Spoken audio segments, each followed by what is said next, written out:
Alam mo ba na ang pinakaunang syudad sa mundo ay naglaho sa kasaysayan dahil sa isang malaking pagkakatraidor?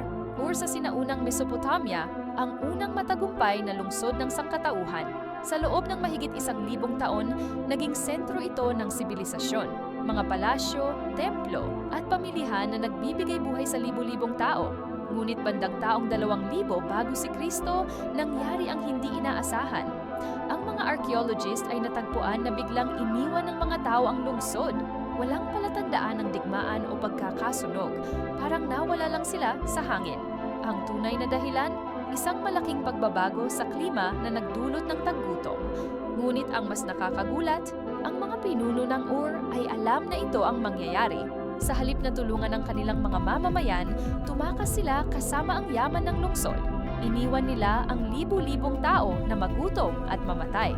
Ang unang eksperimento ng sangkatauhan sa urbanisasyon ay natapos sa pamamagitan ng pagkakatraidor. Ur, ang lungsod na nagbigay simula sa aming sibilisasyon, ay naglaho dahil sa kasakiman ng mga nangunguna.